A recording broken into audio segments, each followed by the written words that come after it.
What is going on, guys? Community, welcome back to another Everyday Growth podcast. Today is a very special day. Why? Because I have my good friend and client on, Chris Romani. Chris, my brother from another. How are you doing today? Good morning. Thanks for having me on today. Dude, good morning as well. The sun is out. It is a nice weekend day, man. I can't wait to get outside and do a little bit of walking. Me too. How are you feeling today, man? How's the quarantine life treating you? Yeah, I'm doing the best I can, staying active and trying to do something that I haven't had time for.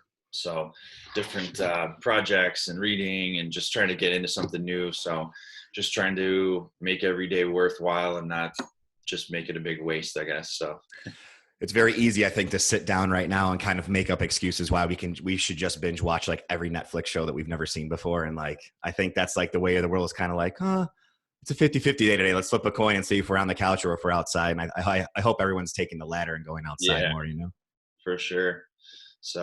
So dude, like, I know we grew up together at a pretty young age. I don't know how young that was, but let's just tell the community kind of like your side of the story and where we started back in March together. We've been together for a little over a year. And I know we've been through some mad adversities when you first started. And to compare to where you are today, community, if you haven't seen the pictures on the story, I'm sure the thumbnail of this podcast when it goes out will be Chris's 1-year transformation. He doesn't know about that yet, so don't tell him. But yeah, man, you've come.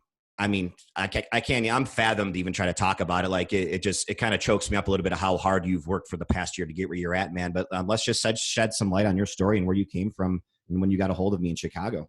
Definitely.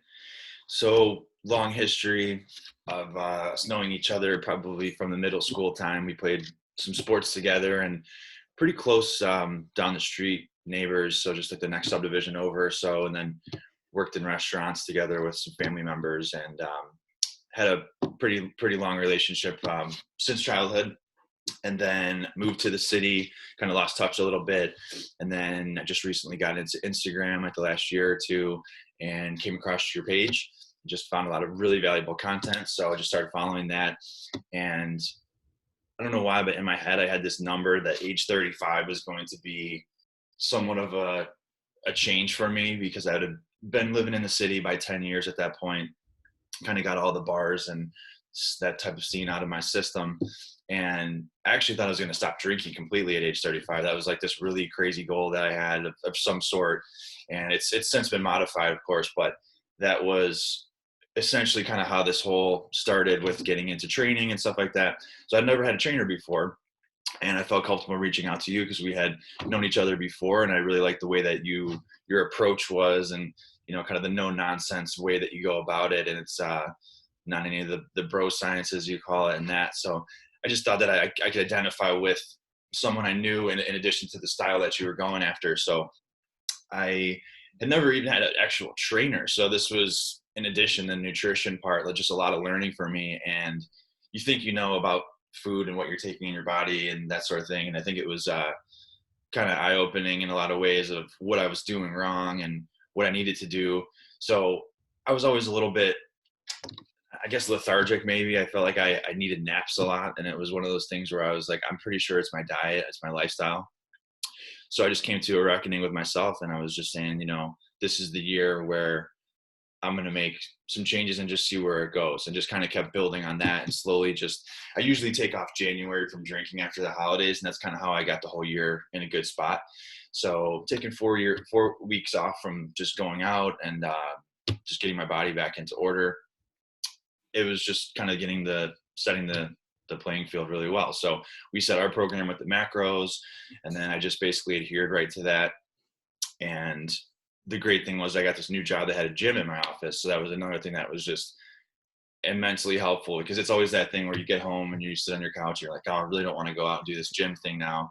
Facts. I really got this Ozarks episode coming up. So, I had no excuse at that point. So I just made it part of my day. And by the time you get home, you're like, wow, I feel accomplished. Everything's done. And before you know it, you get in this routine where you've been going 3-4 times a week. And then before you know it, 6 months down the road, a year, and it just becomes a lifestyle. And I think that's the biggest thing, is to incorporate all this stuff into more than just something that you do because you have to do it or something like that. It has to be something that's really what you believe in, and it's got to be something that you want to do long term. I think that's another thing you talk about. You don't want it to be something where you're going to do it for just for looking good in wedding pictures or something. And you want it to be something where, when you're 50, 60 years old, you can still facilitate this program.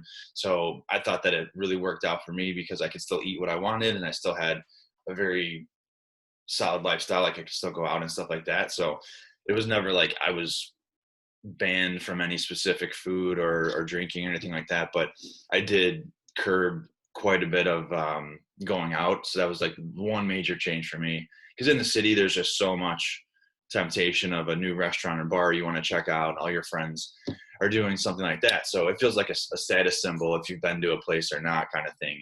So once you get over the fear of missing out, I think you can have a lot of gains there. That was a huge thing when we first started working together.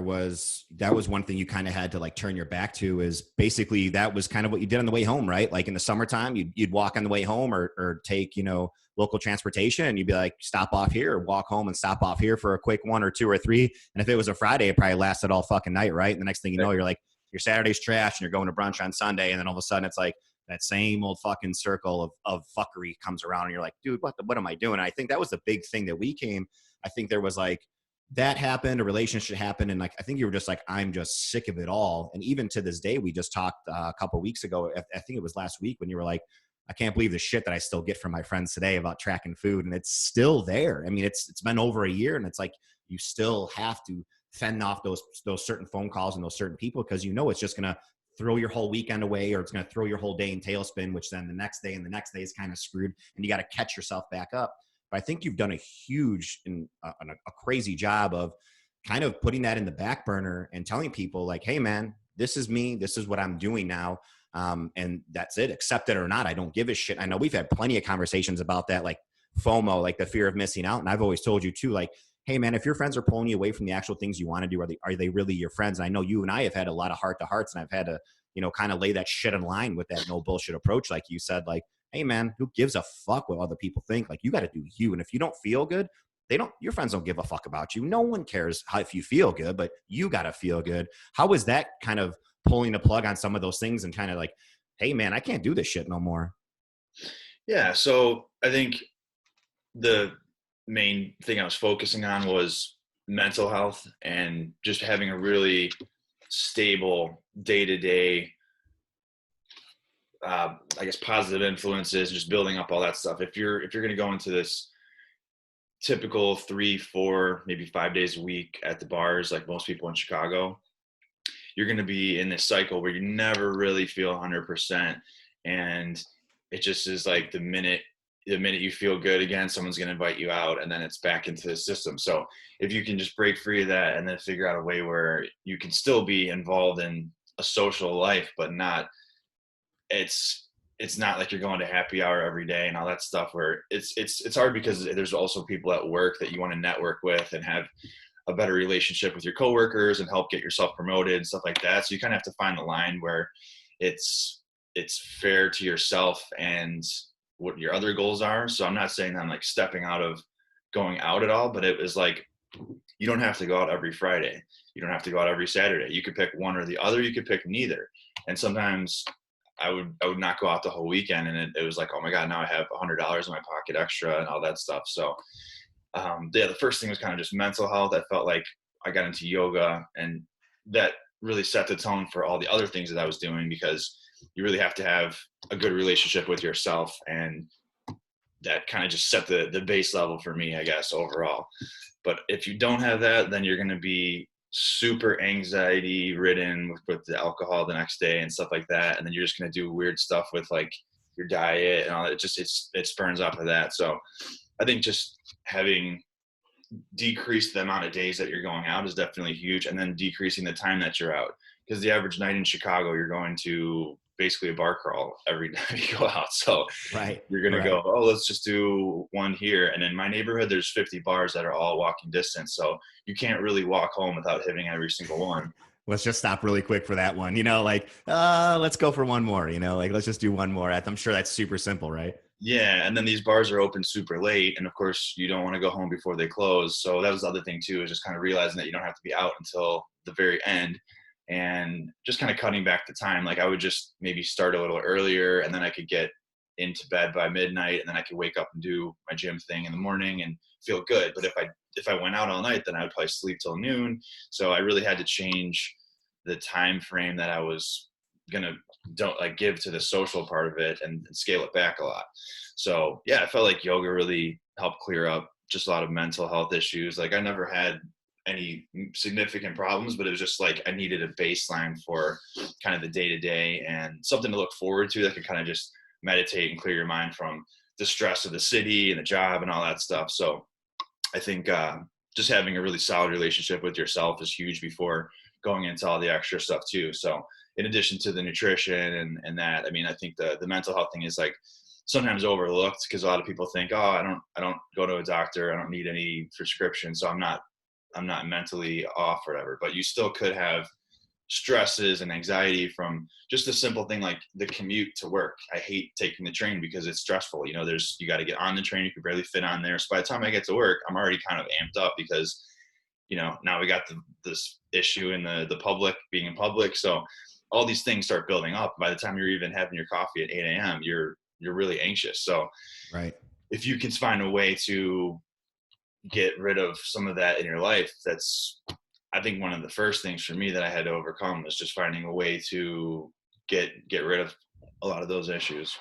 I definitely think that was one of the very first things that we hammered home in the first like 3 months was we need to start making like daily plans, daily logging and all these things besides the food. Cause I remember I went back before we started talking and I remember back in the day, like you were only eating around 15 to 1600 calories, which now you're eating over 1,000 calories above that now for a maintenance level. But before we even got into kind of stuff like that, we definitely noticed that we had to start planning some things around. Some things had to be taken out of your schedule. Some things had to be inserted into your schedule. It really wasn't the food at first. When we looked at your food in the beginning, it was the typical Western diet, right? Especially living in Chicago. It was like low protein, high fat, high carbohydrates. And we had to kind of do one of these and then find what actually worked for you for your lifestyle and what your body actually liked more, whether that be higher fat or higher carb or lower carb and higher fat. So we had to look through all that. But before we did that, I know for a fact that you and I was like, dude, what's your schedule? And you're like, well, I go to work and I come home. I'm like, no. Like, what's your fucking schedule? Like, we need to schedule out some things so that you can take you away from some of that negativity in your life, but also try to kind of juggle that cortisol, that stress response that you were just talking about getting to work. And I'm like, well, what time are you waking up? And you were only waking up like probably a little over an hour before you had to get to work. And I remember like, dude, you got to wake up earlier than that. Like, you got to get ready to go out, accept what's going on and get your mind right before we even go out for the day. And I know we've been working on that for quite some time. That really doesn't go away, right? Like right. You still have to work on that like today, but like not as extreme, of course, but you said a great thing. It is overlooked. I think that is number one. We had to set that's kind of like your foundation was the mindset of understanding and planning your week out. I think that was one of the biggest things that we worked on. From there, I think we went into some calories. And I think that took quite some time, right? I think you and I did a reverse diet for almost 7 months until we got to your maintenance stage, and we never cut once. Right. And you're still at that, and your body's still changing. Like every fucking month, your body is changing, man. It's just amazing. Crazy. How are you feeling now eating that much more food? Like, do you remember eating only like 1,500 calories, man? Yeah, I guess I didn't realize it was that little, but yeah, I'm just under 3,000 now, and it's crazy with not even working out as heavily as I was before the whole shutdown and stuff like that. I expected to just gain 10 pounds right away, and I'm losing weight still. I'm like, what the hell? So it's something that I really didn't believe at first, that you have to eat food even to kind of lose weight in some cases, because if you store it extra, and that was one of the things where I just was always, I want to eat less. Like for some reason, you're just trained that you're supposed to eat less. So in this time, yeah, I still have the same amount of calories. There's certain days where I don't necessarily want to eat as much because I don't have that hunger after the workout or whatever, but you still have to schedule yourself properly, because it could be, before you know it, at the end of the day, and you have a lot of intake still to go. And that's kind of what I'm struggling with now, because I don't have the same routine every day. Whereas with the office situation, I would know exactly what I'd have for my breakfast and my water by lunchtime and all that. So it was a little bit easier on the routine. So this is a little challenging in that aspect, but yeah, I'm working through it. It's just the routine thing is huge. I think everyone's got to have something specific that's just every day it's just like a no-brainer, like brushing your teeth, whatever it may be. But I was never a morning person. That was kind of the first challenge for me, because I was eating such little carbs. I was always very tired. I had just my sleep was just really off. So that was a big thing for me, was just being able to wake up feeling refreshed, and then have some things in place where we're getting ready for the day a little bit more. Cause yeah, I would wake up and, take a shower, brush your teeth. Before you know it, it's like 20 minutes later, I'm at my desk, and it's like, that's not really a good plan to get started for your day. So trying to build out those little things in your morning routine, your nighttime routine, those type of things. And it just becomes second nature. It just takes a little while for you to get used to it. I feel like everyone at first tries to take on a little bit too much. And if you just slowly, like we're talking about, 1% better, it works. It really does. And it's just like, you have to just give yourself some time, and you got to just deflect the haters, because yeah, anyone who's going to be complaining about what you're doing is not doing that. That's why they're making that comment. Exactly. So, I'll have a friend that says, "Oh, you're still counting the macros, or you're still doing this nutrition coaching thing." And it's clearly because they're not, and there's something that it's not in their life that they're feeling jealous about, or they're uncomfortable that I'm doing something different. So it's something that I still deal with, even with my closest friends that I've known for over a decade. And I did not expect to have that from certain people, but it's some people kind of wanted to try it. Some people dabbled in it and then never really like got into it as much as I did. But I think definitely having the coach is a huge thing for me. And everyone thinks, oh, I'm strong-minded, I can do it without a coach. And it's like, yeah, you technically can, but there's no reason not to, because you can only be that much better with a little bit of motivation and accountability. And if you don't have something like that as a backbone, you could easily get off course. And then before you know it, a month goes by and you're back to eating poorly and drinking again. So I don't feel like we ever have a thing where we're like, you shouldn't do this or whatever. It was never like that in the nutrition coaching. So it was always a positive thing for me. Yeah, we just made slight adjustments to your lifestyle, and even you've gone on, I think, maybe 3 or 4 vacations in the past year, and you were like, what do I do then? Like I'm not going to drink during. I'm like, dude, just have fun with those vacations. Nothing's going to happen when you come back. I know we've had that conversation so many times. I'm like, dude, nothing's going to happen when you come back. And you're like, really? I'm like, you're like, how should I eat? Should I not drink? I'm like, do whatever you want to do. When we get back, we're going to get right the fuck back on track. You're not going to skip a beat. And like, I remember that was a conversation like, huh, really? So the education behind that too, it's like nothing changed, right? You came back from a couple Mexico trips and like, you were fine. You were totally fine. And that's the honest to God truth, right? Like when you came back, you were like, okay, nothing happened. Yeah. And I think too, just the little things is, even though you're on a vacation, you don't completely get off of some type of routine. So I try to find some way where, what's my activity today? So in Mexico, we were doing a lot of bike riding and stuff like that. And so I put priority on trying to find one of those every day. So even though you're still on a vacation, you try to make some kind of an adventure that's exciting, that's athletic, So right. That was what I was changing about the way I go about my vacations. And I think that was a huge change, because normally the vacation idea is that you're just going to drink the whole time. So that was a major change for me. Like, I'm not going to go out till 4 a.m, because then I can't do something cool in the morning, like take a bike ride or go to yoga or something. And I feel like a lot of people on vacation, they don't make the effort to find something that's a sport or athletic. They just think, oh, let's go to a restaurant, let's go to the beach, and that sort of thing. So you got to find 30 minutes, 60 minutes a day, maybe even on your vacation, where you can still do something positive, so you don't set yourself back super far when you get home and you're like, oh my God, truck to the face, I got to get back into my routine now. So I think that was a big thing too, is like, you could still do a little bit of everything within moderation. So like, even though I'm having, a good night out at the bar on vacation, I'm still going to wake up in the morning and start my routine again and try to have some consistency there. So it wouldn't be like a total fall off on the vacation as the previous times. And yeah, you try to find the community in the area that you go to that might be into the sport. Like when I was in Tulum, Mexico, there's a huge yoga community and a very big weightlifting community. So you can find all these gyms that you can just get a day pass, and it's fun. You're going to a different gym, you're switching it up, and it could be a different experience. So I feel like if you're adventurous enough, you can find stuff like that, and it won't just totally mess up your plans.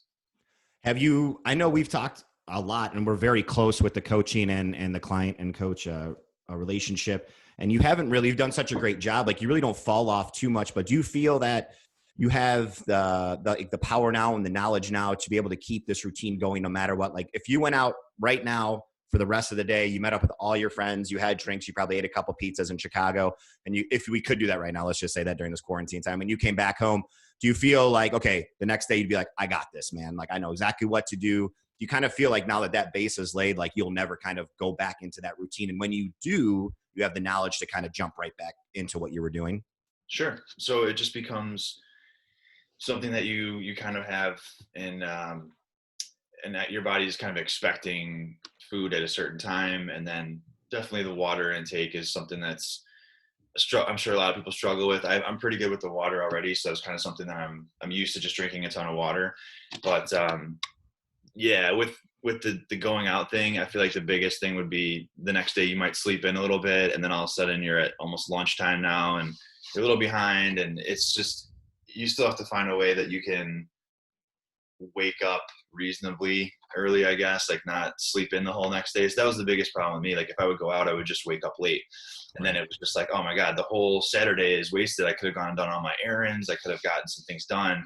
So I try to get that stuff done in the beginning of the day, and then kind of reward yourself with, getting a 6-pack later in the day, whatever. But it's definitely not ideal to go out and, it's expensive too in the city too. So that was another thing I kind of just came to a reckoning where it's like, it's just not really a good use of my time or money to be out spending $100 a night. And, it really doesn't bring me anywhere forward in life. It's obviously going to be a fun night, and I can't deny that. It's always a good time in Chicago and with friends, but you have to just have I think goal setting too. We went over a lot of that, and it's kind of just like, you have to have something that you're trying to attain, and like little bit each day will get you there. And if you don't do that tiny little thing each day, you might not ever get there. But some people look at it like you just do it overnight for some of these goals, and it's like, you have to save $1 to save 100. So it's like slow thing. It might take 6 months to save $100 at $1 a day, but it's going to be something that you can attain and you look forward to. So I feel like, setting goals is a big thing that I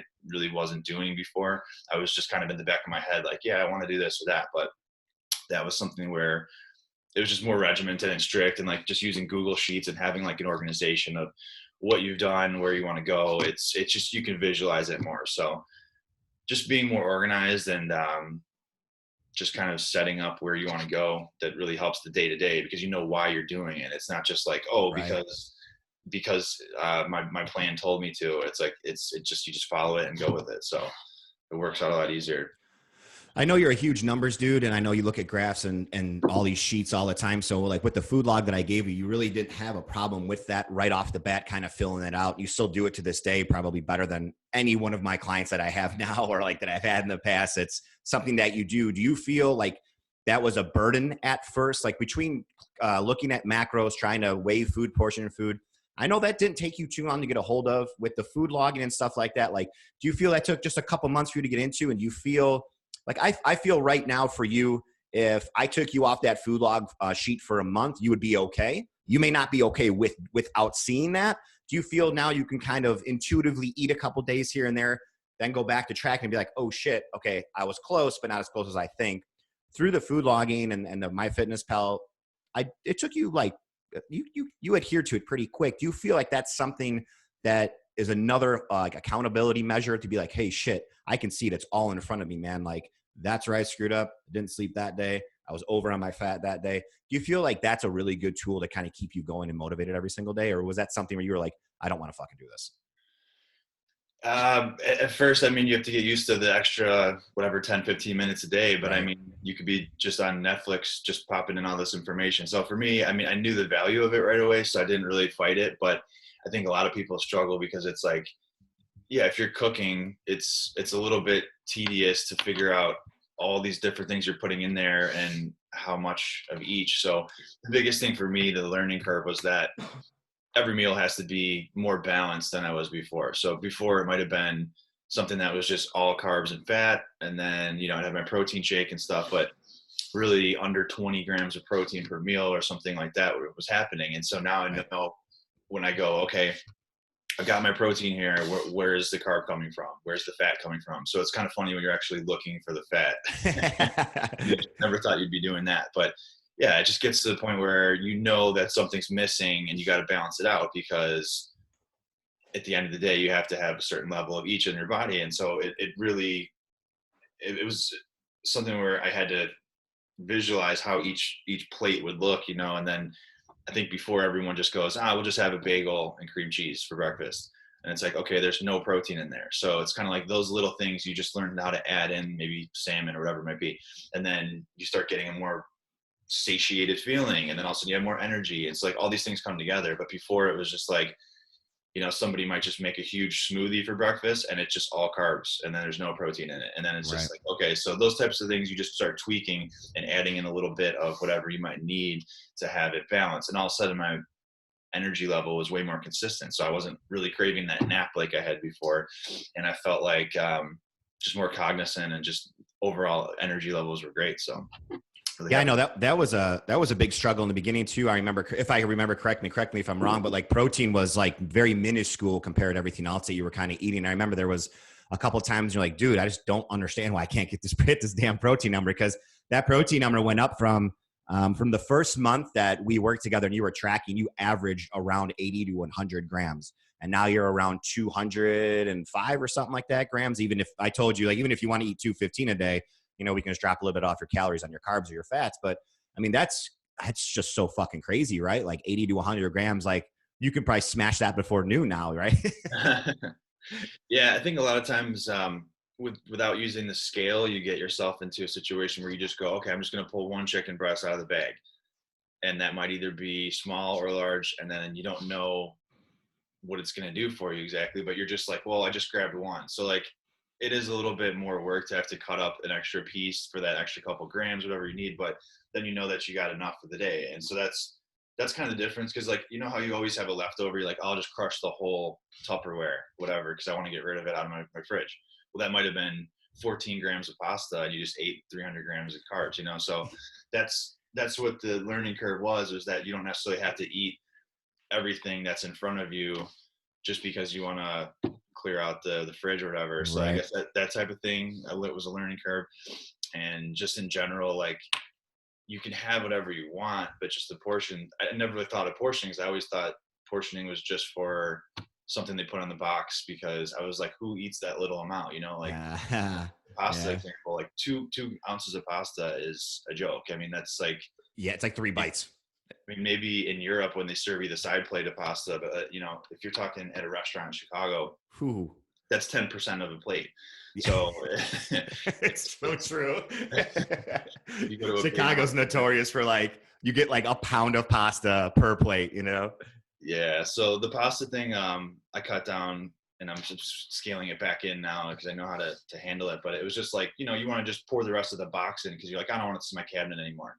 So like, that's the type of thing where you can get into trouble because now you're just overloading something because you just wanted to get clearing your cabinets out or whatever. So if you're disciplined enough to know the portioning, I think that was like one of the first things for me. It was just like, how much is one portion? Not just a visual thing, it's a weight, So like that, putting on the scale, I mean, I don't really mind it, but it's just kind of like, it's a little dorky to have it at work, so I don't really bring it to the office. But um, it's definitely needed to get everything in order, because yeah, like, you can't visualize how much things Right. are. You can be close, but there's the handful comparison for some food, and it's still not going to be right, because over time 10% off is a ton. So that's it, for me, it wasn't a big deal. But yeah, it's like, just in situations like if you're at work and stuff, that's like a little bit more convenient. So you have to prepare Tupperware ahead of time that's already weighed out, so you don't have to bring your scale to work if you're going to do that. But I don't use the scale every single time, but it's something that's been super helpful. And I never thought I would want to use it because I thought it was obsessive and just a little bit not for me. Like, I just thought, like, Right. in my personal state, like, I never was binge eating or like super overweight. So it was like, I thought that might have been a little bit too much to have to do that. So I thought I was going to put it away eventually, but here I am a year and still using it. And it just takes out the guesswork. I don't Right. have to worry about, oh my God, did I just eat something that was super huge or not? So It works for me. But yeah, some people would probably just don't want to get in that routine of it. So I just try to make things 2 or 3 meals at a time. That way I don't have to keep measuring every single plate. So it's a little bit more time, but I don't think it's that much time for how much work, how worth it is for me. Yeah, especially right now. I'm like, you've been doing it for so damn long. I'm sure it's like no time, like you understand, okay, toss it on there, measure it, blah, blah, blah, blah, it's done. I think that does take a little bit of time too. And I can definitely see how people could think about, tracking food, using my fitness pal, using the food logs that I provide. I mean, I've had plenty of clients. I still have clients today. If you guys are listening, I apologize. I'm not going to try to throw you underneath the bus, but it's very hard to use those food logs. Like they just don't want to fucking do it. And I'm like, well, listen, don't complain about, I don't feel good, my sleep's off. Like all the answers are right there. Like I always say, if you don't fill that out, I don't have any feedback coming back. I don't know where you're at. So when you're like, I don't know why I feel like shit today. Let's look at your food log. Oh, there hasn't been anything on there for 3 months. I have no idea why you feel like shit today. I think that's one of the things where that biofeedback can actually help. And I can see how people could think like that's just super obsessive to look over your food that much or to measure each piece. And it's like, well, if you have a specific goal in mind that you want to hit. And once you start feeling a little bit better, you're like, damn, I only did like we say 1% more work a day. Let's just say you did 10% more work in 2 months. You're like, that was only a little bit of work and I feel this much better. What if I go all in on this thing and actually watch everything I'm putting into my mouth? And I think that's where kind of that obsessive nature and that compulsion kind of goes away and fades away. And you're like, all right, I'm starting to feel really good again. Like that was just tracking my food. Now, what happens if I start tracking my sleep, my movement, my steps a day? And I know that's a big thing with you too. I mean, when we first went into quarantine, you were like, I don't know what to do, buy bands, or I have one dumbbell at 40 pounds. And I'm like, dude, just try to keep your movement up with whatever you do. I'm like, you're not going to lose anything. I know that right away your question was, should we drop calories? I'm like, send me some pictures first. And I'm like, you're not dropping calories at all. Like you look too good to drop calories, So I can see how people would think that'd be obsessive. But look at you now. I mean, it's probably second nature just to toss stuff on a scale. And even if you don't, you kind of understand where 5 or 6 ounces of a protein is, right? Yeah. I mean, the whole putting it in the spreadsheet thing, there's definitely ways to cut the time down. And for me, it's using the laptop too. A lot of times the phone's a little slow. Yep. And it seems a little bit more cumbersome on the phone, as cool as it is to have the barcode scanner and all that stuff. So I do a lot of work on the laptop instead, because I feel like it's just a little bit easier, a little quicker. So I recommend that to anybody that's kind of struggling with putting it in. And then there's also a copy meal feature. So if you know that you're going to have the same thing because you made a crock pot or something, you can just go boom, boom, boom. Monday, Tuesday, Wednesday, I got chili on the menu, whatever.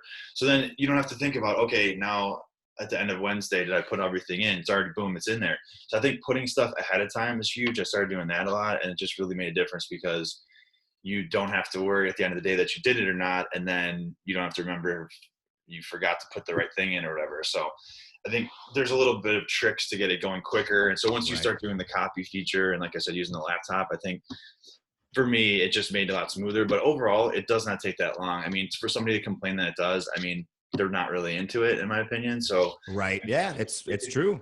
If you can take, 10 minutes to go walk and get a coffee at Starbucks, you can do this. It's not a huge lift. And then you can do a couple days at once. That sometimes happens to me. A couple days go by and I realize I hadn't put it in. So really the only thing for me that I forget to do is just weigh myself every day, which is like not the biggest deal compared to the calories putting them in. But just again, like getting back to the routine and stuff, you can just consistently have that part of your day where you're like, okay, you wake up, take a shower, scale, whatever. Like it's just like part of the process. I think people might be like kind of just not used to the routine or whatever. But once you get into it, after like 3 months, it just becomes easier, I think.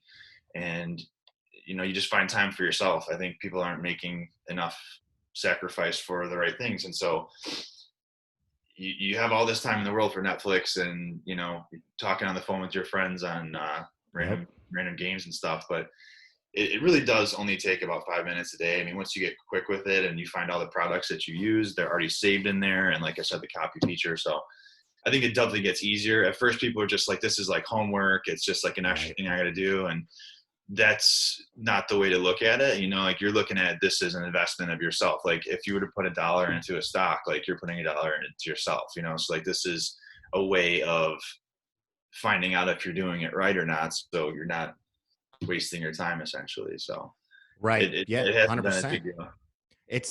And that's the thing too. Like you hit the nail on the head where it was like, I know some of the clients that I have too, like it's very difficult for them to even adhere to something like that. So we've tried to work ways around it without the food log. I get it. There's hundreds of different ways we can do it. But like you said, it's like, where's your mindset at, when it comes to something like that? Like if you want a huge, humongous change, it's like, you got to put that in. And it's like, it's you versus you. And that's one thing. Like, could I sit down every single night and look at your MyFitnessPal? Yes. Could I, as a coach, take your numbers and put them in your food log for you? Yes. But what the fuck are you learning? At the end of the day, if I'm doing all that for you, all you're going to do is keep going, doing what you're doing. Oh, my coach has got it. That's why I'm paying him for it. But with that little bit of mentality work, that little bit of hard work, like you're turning that thing into a routine, and that routine is going to be a skill, and that new skill is going to take you to your goals even faster. Did you feel like once you started getting the hang of that, did you kind of have that day where you're like, hey, something's changing? Like, when do you think that kind of happened down the line? And like I said, we did a reverse diet for 6 or 7 months, which was damn near close to a fucking year. And I think we started seeing some major changes around month 4 and 5 is when like we really started seeing stuff. Yeah, I mean, it's just like the little stuff that you just don't realize. Maybe you could have used 50 more carbs that day, and it's kind of like, oh, I really wasn't necessarily hungry, but I started doing a small piece of fruit before my workout and after, and I noticed the difference. Like I wasn't having this mild crash sometimes during the workout. If I had a really intense workout, then I had some energy built up in my system for that 60 minutes. So I think sometimes you don't realize your day flies by, you're super busy, you're doing phone calls for work, and all of a sudden you're like, oh my God, I skipped lunch and I didn't even have a snack, and all of a sudden it's dinner time, and now your body is just all messed up because you have not given it consistent intake. So I think that was something too. You don't necessarily feel the difference, but when you look at it on paper, you're like, okay, this is going to affect me later in the day maybe, but right now I've been drinking coffee, so I feel good. And then you'll have, Right. maybe skip breakfast or something like that. So I think it's just kind of a way to keep yourself in check, is even though you might think that you need 3 meals a day, whatever, there's still the little things like the snacks and like also what's in those meals. So you might have been like, oh, I had 3 square meals today. They weren't fully packed with all the different macros, and so you can have like a chicken noodle soup out of a can, and it's only 10 ounces of protein, or 10 grams of protein. So that's not going to cut it, but you're full, you feel good, like, oh, I had lunch today, I had a soup for lunch, but it's not enough. So I think it's just a great way to check, and then you can counteract your day. Like, I don't necessarily plan out my day of like what I'm going to eat every single meal. It could be like whatever I feel like, but it's like, I know how much I need to have each time, as opposed to being like super strict with it. Some people might prefer that way, but I still kind of mix it up a little bit. So, but yeah, it works for me. And like MyFitnessPal is great. I mean, with the barcode scanner part of it, it's definitely made it a lot easier for me than if we didn't have that. So. Yeah, it's a huge thing too. I love that you said that too, because I just had on a guest on my last podcast too, and he lost over 170 pounds. Wow. And he, yeah, oh, dude, in 1 year, bro, in 1 year, he did 100. It's fucking crazy. But you want to talk about putting it all out there, tracking your food, and what he came on and he said what helped him out, which is the complete opposite of what you just said, is he puts his food in ahead of time. He puts it all in. He knows what he's eating. So then at the end of the night, if he knows that he wants to have pizza or have ice cream at the end of the night, he'll put those calories aside so he has room, instead of coming to like 6, 7 o'clock at night and being like, oh, I don't have any calories left to eat. Like all my macros are done. I'm done. It's 6, 7, and he still goes out and has the ice cream. Okay, now we're in a surplus. It's like one of those things, and the next day is off and you have to figure it all out. So I love that you said that, because that works for you. And there's plenty of ways to do this. And trust me, that wasn't the first time that we tried to figure out what worked for your lifestyle. I remember halfway through the year, I'm like, you loved like fats for you as something like you liked a lot of avocado, or you had some dressings or nuts that you had. I remember I was like, where's this fat coming from, man? Like, how are we trying to figure this out? I think that was a big thing too, is like, all right, let's take a better look of how to kind of tone down those fats a little bit, because that's kind of running our calories high. And I think that was a big switch too for you, right? Absolutely. Or hummus. That's what it was. You loved hummus, man. Yeah. The Italian in me loves the olive oil for sure. Hell yeah. Yeah, I mean, I was eating the healthy fats, but it wasn't the right amount. It was probably 3 times what I'm taking now. And just the whole misconception that carbs were bad. There was a huge push for keto. I wasn't doing keto, but I was kind of doing my own route, and it was high fat, and I didn't even realize it. I knew I wasn't eating a ton of carbs, but I didn't know that it was that low and that off. So the protein was also low as well, and that's just one of those things, like, you just really wouldn't realize it, because until you see it on paper, then you might not notice that what you are taking is off the rails in some direction. So it just helped us kind of guide back, and I can still have those things, but it's like, now instead of just dousing everything with olive oil because I thought it was a healthy fat, Right. there is some threshold that's too much. And that's what I learned. It's like, originally you think, okay, there's no amount of avocado that we've had. It's a vegetable, right? It's totally fine. And then you realize, oh my God, you can get fat from eating avocados. It's just simple as that. And it's something that you don't realize, because in the media, everyone says fat is bad or whatever, or carbs are bad. So I think it took a little bit of reckoning with just trying out a program and realizing what the results could be, and not listening to the bro science and all that stuff of it. But yeah, for a long time, there's all these friends of mine that were trying keto and they're getting good results and stuff like that. But I didn't quite agree with it completely, but I was slowly just gearing towards that and on my own right. And so, yeah, I was at like 200 grams of fat, and now I'm at 60. So it's a complete switch. And I think with the energy level thing too, that's a big deal, because everything has to be in a good balance. So yeah, I'm happy with the way my macro spread is now. It's very high protein, so that's a little bit challenging, because protein's expensive, and also sometimes you just don't want to eat a huge meal. So Right. a lot more prep time for protein. It's the harder thing to probably get actually cooked and such.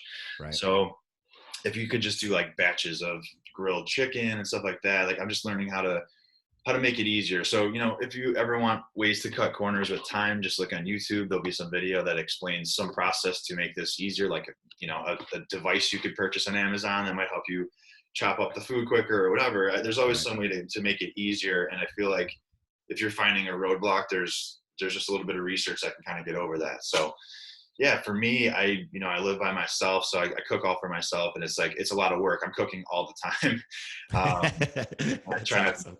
yeah, I try not to do takeout too much, just because it's a little bit pricey in the city. But Right. like maybe once or twice a week I'll do takeout. But otherwise, it's just like, yeah, cooking a lot, and sometimes you just don't want to do it. So if you could find some way where you always have an extra portion prepared, so I'll always just do a ton of rice at once, and I have that in a Tupperware, a ton of potatoes, and you can just quickly reheat that up with another thing. And I think once you just find those kind of shortcuts, it just gets easier. But everyone thinks like, oh my God, cooking is so daunting. It takes so long. I have to clean all these pans. But if you could figure out a way where it's already kind of prepared a little bit, and Right. you have some kind of way where it's already a little bit a head start, it's just much easier at that point. So it's not like cooking from scratch every time, if everyone's worried about that.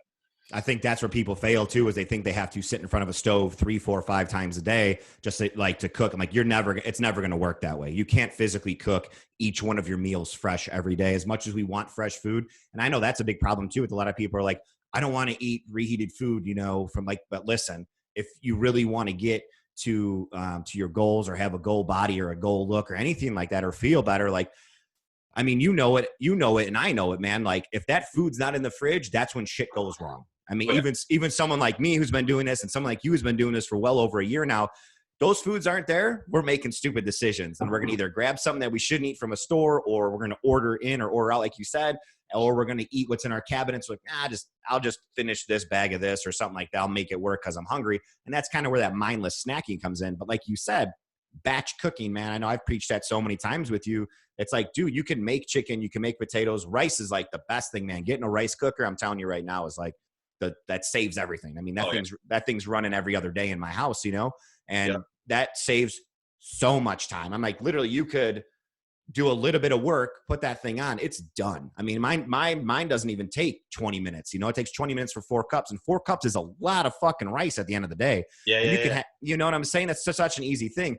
And you have some of those foods. Like, one thing I don't make and keep is like vegetables, like green beans or something like that. I feel like that stuff gets kind of mushy. So I'll cook that fresh, but it'll be prepped.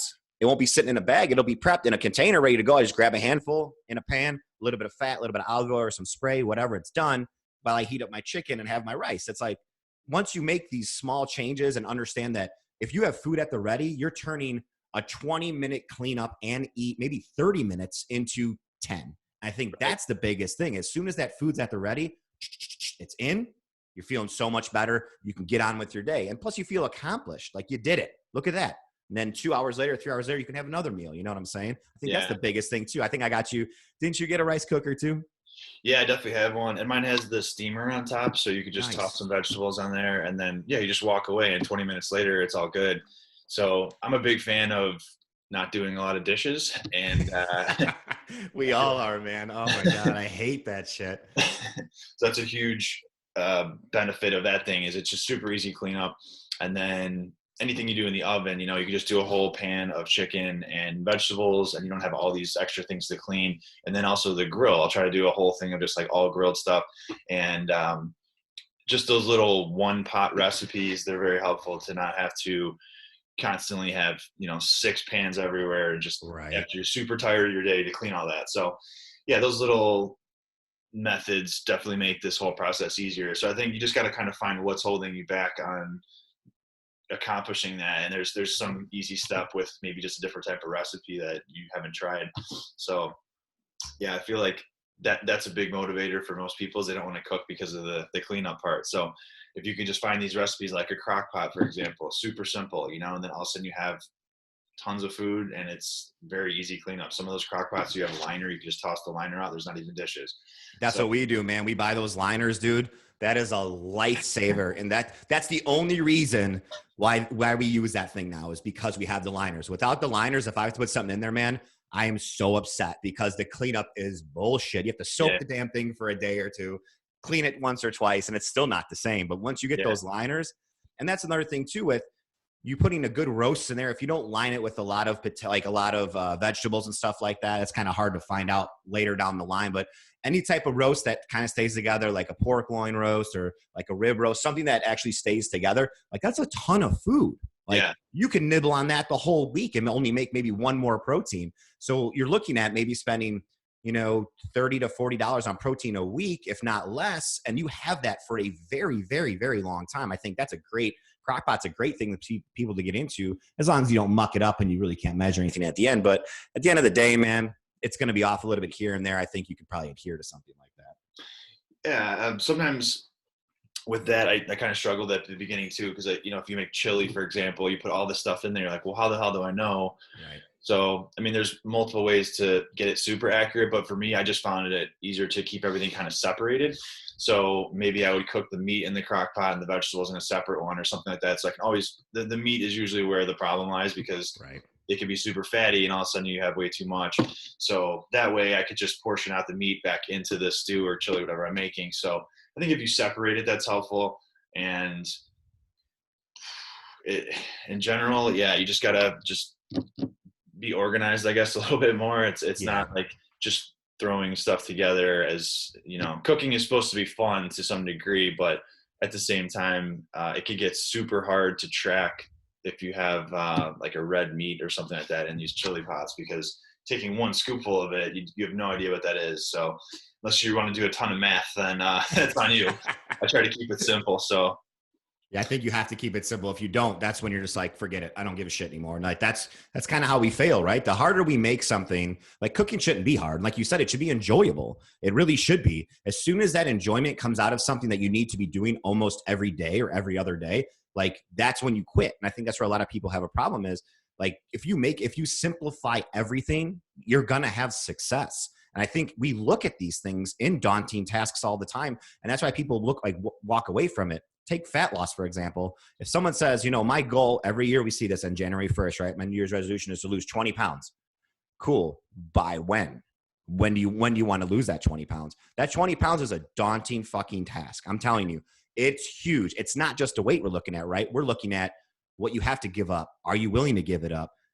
It's most of the time that's weekends, friends, and family matters that you may not have to go to anymore just to get yourself started and kind of in that routine.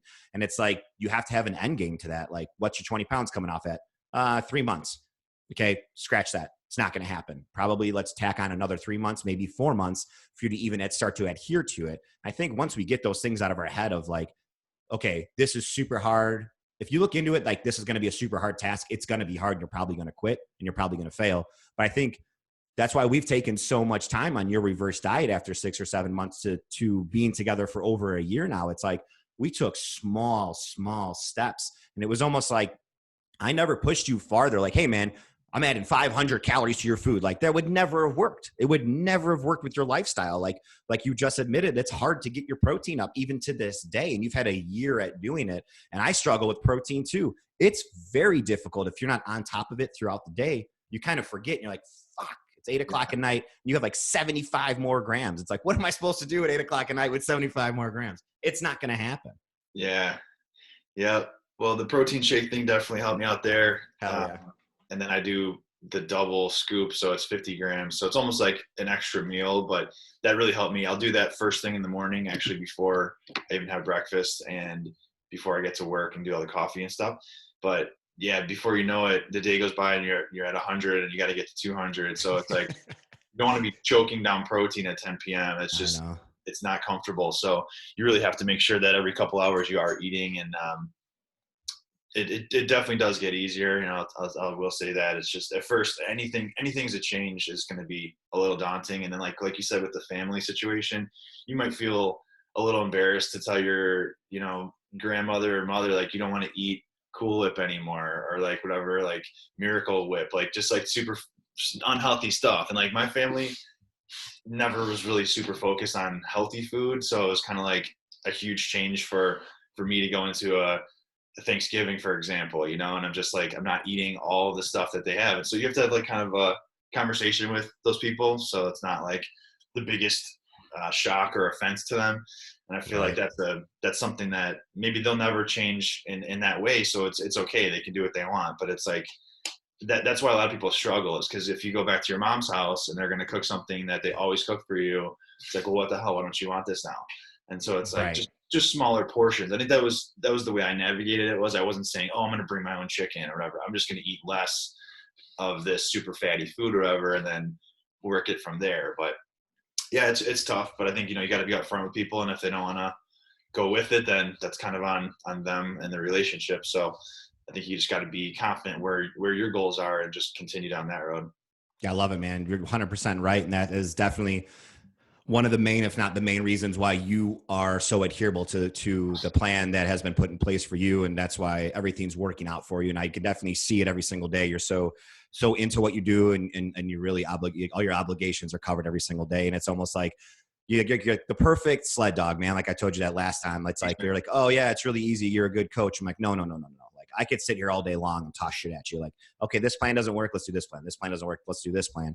That's the whole point of a coach. But it really takes a fucking sled dog to do it. And I 100% agree that the only reason why you are where you're at right now with every single goal that you've accomplished in the past year is because you are so adherable, such a great client, and that you are a fucking sled dog, man. So I just want to congratulate you on that. And I think the community can really learn a ton of what you said today, man. So I think you're amazing, dude. I really do. And I think you are the best fucking sled dog that I've ever had as a client, man. You really make this job super easy and actually super fun, because every time we get on the phone together every week or every other week, it's like, you're always like, what do I do now? What's the next challenge? I'm like, yes.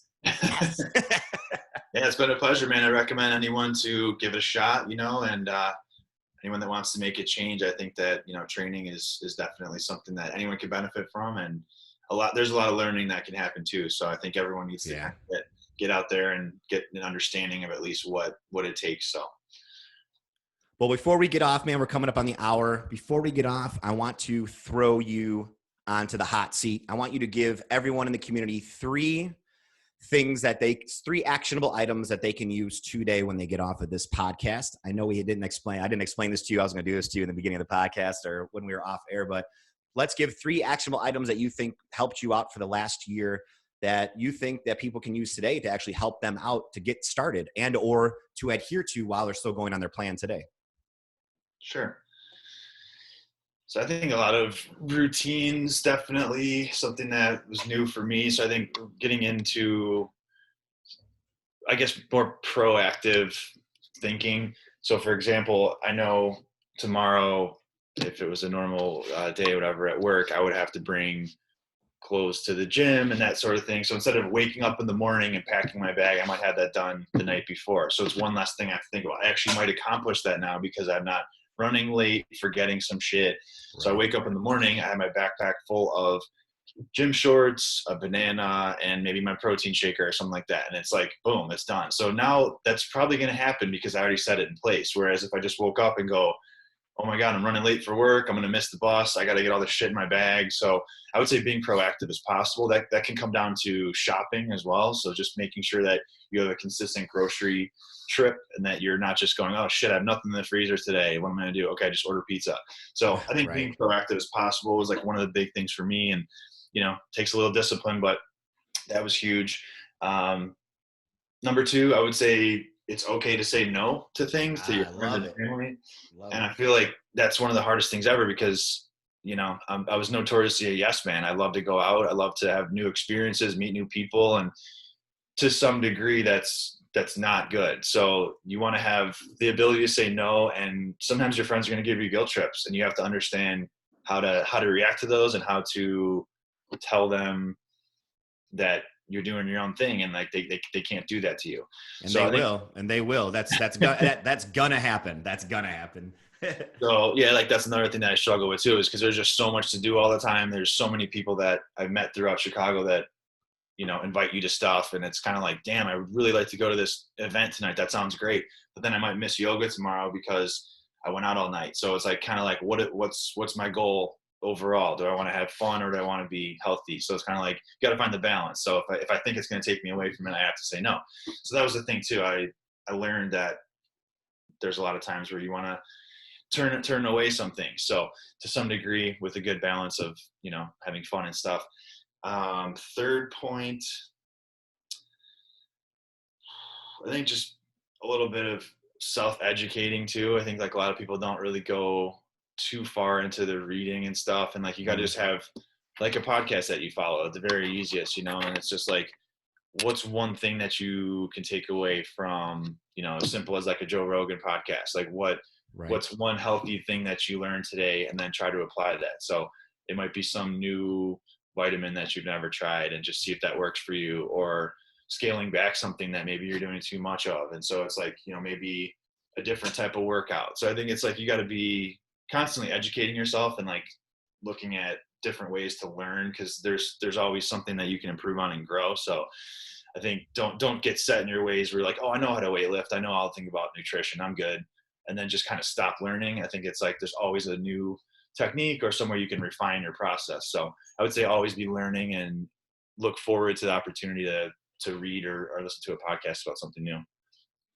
That's awesome, man. Those are like three of the best points I could have even said. I'm not even going to close out the show with that. So, dude, thank you so much for coming on, man. Thank you for those actionable items. Peeps community, if you have any questions, I'm gonna link Chris's information in the bottom of the show notes. And Chris, once again, man, thank you so much for coming on and giving me some of your time and your energy, man. I hope you have a wonderful rest of your day. And I'll talk to you soon, brother. Thanks for everything, Anthony. Have a great day. Thanks, man. Take care.